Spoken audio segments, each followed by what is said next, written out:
internet friends, and welcome to the video. Today I am ill. No, not the illest, not the realest, not drop this and let the whole world feel it. I'm sick. I woke up with a fever. I look like shit. This is just my hair when I don't care. So, sorry you have to deal with all this, but I think you guys are gonna like this new thing I'm gonna do. It's called Subscriber Story Time. A couple weeks ago, I put together a video called 3 Creepy Experiences, which if you haven't seen it, it's up here. And a lot of you commented with awesomely creepy stories that I just binge read for like 3 hours. And I thought, hey, why don't we share the creepy? So today I will be reading some of your creepy experiences, just 3 for you today, because obviously I won't be able to read them all because we'd sit here all day.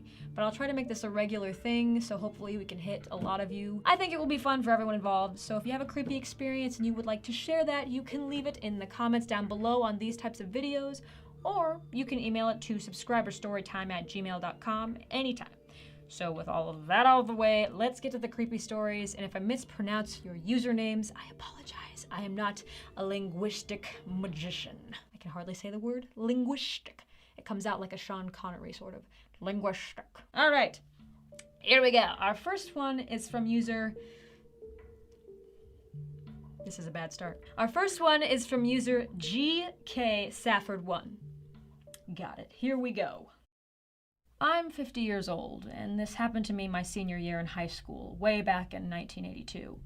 I'd come home about 11 o'clock to find my parents had already gone to bed. I sat up for about an hour and went to bed right after midnight. I was drifting off when I heard what sounded like footsteps in the attic above my room. Heavy footfalls, like someone wearing boots. It stopped pretty quickly, so I shrugged it off as someone walking on our neighbor's porch across the street, and I had just misplaced its location. A few minutes later, though, they started again, this time walking over my parents' bedroom, then walking back towards the top of the basement steps, going right over the second-floor bathroom, then back over my room, then back again, stopping at the top of the attic steps. I was officially freaked out, because I knew now the steps were coming from the attic. I wasn't thinking ghost. I was more thinking someone had broken in and was waiting for us all to be asleep to do something.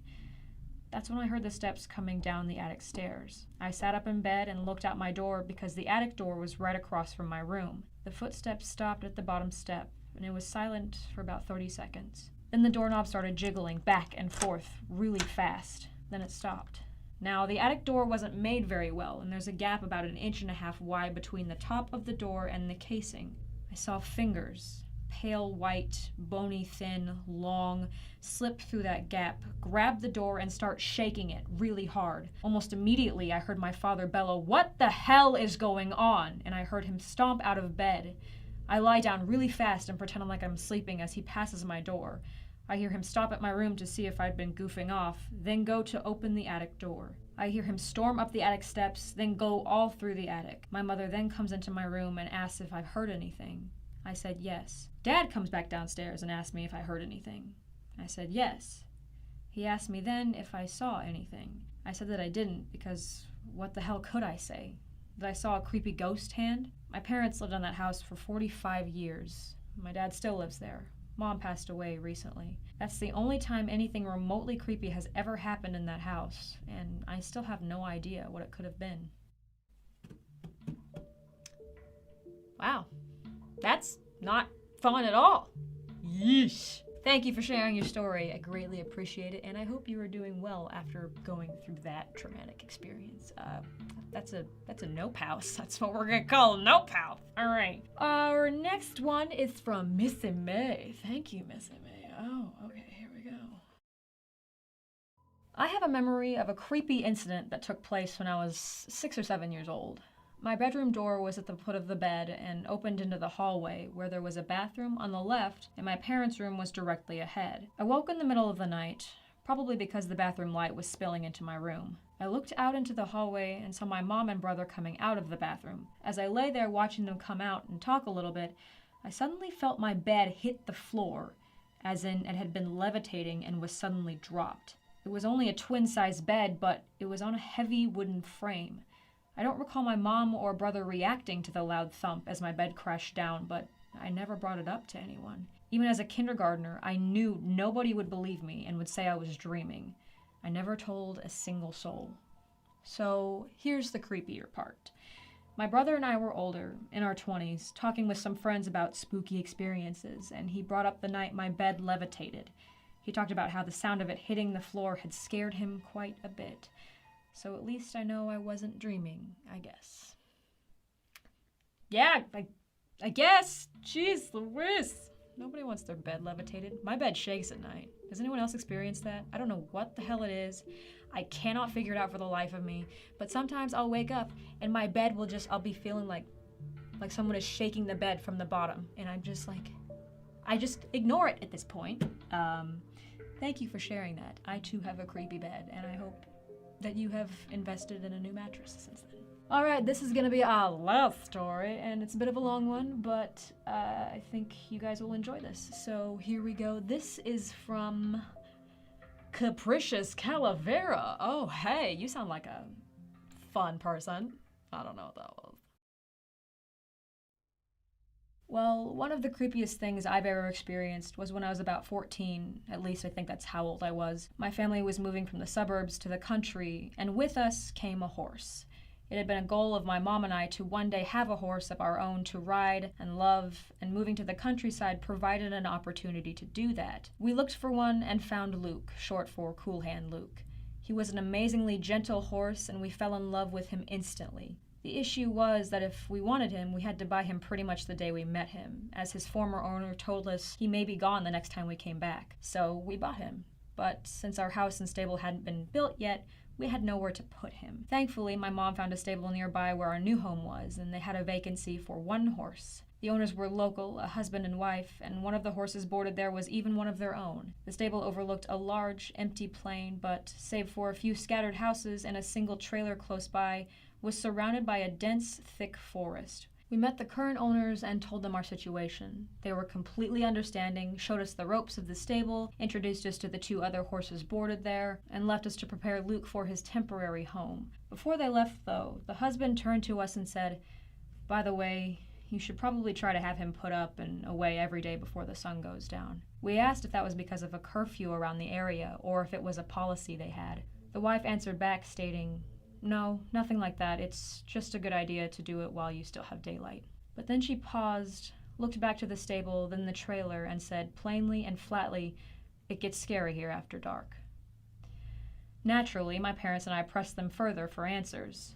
I think my mother and father assumed the same thing I did, that scary was a code word for criminals come around here at night. Eventually, after a couple of dodgy answers, the husband answered back and said, "Well, if you're not easily frightened, then how do you feel about ghosts?" My parents, or at least my mother, jokingly laughed it off. At the time, I did too. Plenty of creepy things can be attributed to natural phenomena, and the only proof of ghosts the husband gave was when he told us that the lights flicker a lot, and it gets creepy. We figured they were just joking with us, and they seemed to return to good spirits fast. Time passed. Luke had been living there for about 2 months, and as it turned out, before sunset was the only time we could close Luke up in his stall and groom him for the evening, as my mother and father had a strict work schedule, and I, being 14 at the time, couldn't drive on my own to care for him. One day, though, my mom's work schedule called her in for overtime. She had no choice but to do it, and my father worked from late afternoon to late in the night. I called her asking for advice as the sun was down by this time, and she still wasn't home. She told me to ask my grandparents for a ride there, which wasn't that great of a request since we lived with them while our house was still being built. I asked, and my grandfather consented. We drove there, and by now it was completely nighttime, stars and moon in the sky. I got out, used my phone as a flashlight, and made my way to the stables while my grandfather waited in the car. Luke was standing near the gate, and the other 2 horses were already put away in their stalls. I flipped the light switch on in the stables, and believe me, it did take a little effort. The switch wasn't a huge 2-handed flip switch or anything, but it was bulky, metal, and needed quite a bit of pushing to flip on and off, and even made a huge clank sound when it did. Anyways, lights were turned on, and I went to the gate to let Luke in and feed him. But when I opened the gate, he didn't instantly run into his stall for food like he usually did. This time, he just stood there, like he wasn't ready to go in just yet. He had done that a couple times in the past before, and though I thought little of it at first, I was a bit surprised that he hadn't been eager to go into his stall, considering how late it was. I brushed it off and went to bring his food pail outside and fed him near the gate. As I was brushing him off while he ate, I noticed something strange about the stables, or rather about its inhabitants. Usually, I could hear the other two horses grunting or giving slight whinnies to each other, but on this night, both of them were almost completely silent. They weren't even looking towards me or begging me for extra food like they usually did. They just stood there. The only thing I heard from them was their breathing. I thought it was strange considering how lively they usually were when someone came into the stables, but I figured they must have been tired. Luke finished eating. I went to his stall and reopened his gate and expected him to run inside like he usually did, but he just stood there.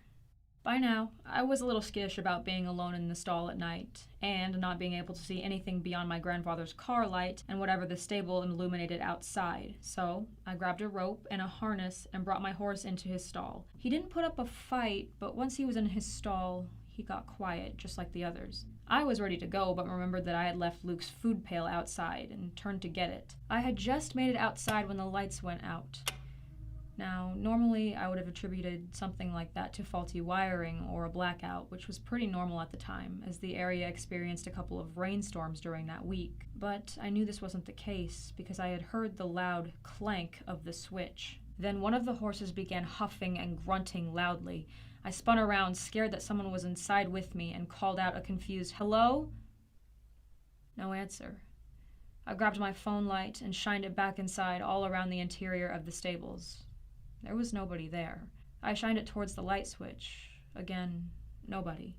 By now, I was soundly creeped out, as now I was in almost complete darkness in the middle of the woods, save for the black, empty plain that overlooked it. But, determined to not let my imagination get the better of me, I grabbed the food pail and brought it back inside.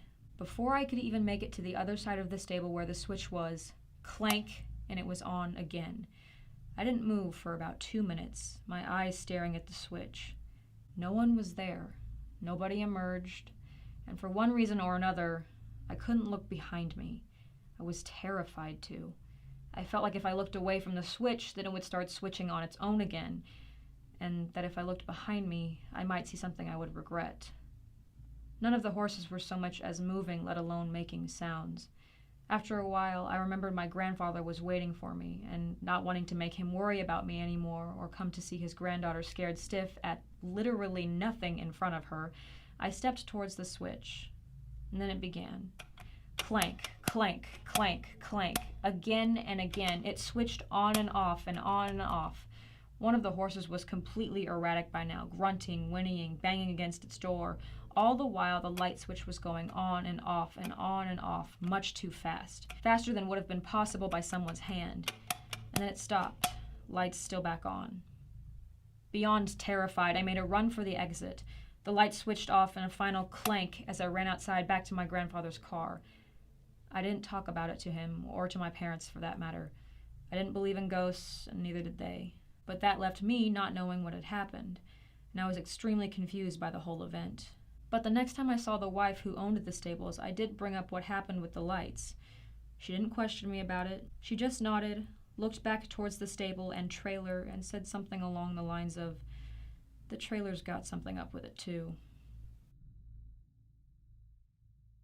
Alright guys, that is our subscriber story time of the week. Be sure to let me know down below if you have a scary experience. Go ahead and share it, or again, you can email it to subscriberstorytime@gmail.com. Also, I'm not quite sure how I want to do these types of videos yet, because these are your guys' stories, so I feel like I won't be comfortable until I hear your guys' input and suggestions for this format. So again, suggestions for how many stories, how long the video should be, like would you prefer 10 or 20 minutes or 30 minutes, I don't know. This is a way, I feel, for us to connect and share and spread the horror and build this community. But again, these are your guys' stories, and I want you guys to have an input on how they're shared. So your suggestions would be greatly appreciated, and I will note that I don't want this to turn into a narration channel, because as much as I love the narration channels, I don't feel like that's really my forte. I just want to share these stories like it's two people talking and I'm just telling you what happened to me. So I think that's how I want to do these stories. So keep that in mind when you're offering suggestions as well. Alright guys, I'm losing my breath. My fever's coming back. That's the end of the video, but be sure to keep an eye out for next week's video on Friday. If this is up on Saturday, I am so sorry. Monsters Among Us is making its return, and one of my favorite monsters is going to be featured, so keep an eye out for that. Alright guys, I will see you in the next video. I'm gonna go sleep. I hope you all have a good night. Goodbye.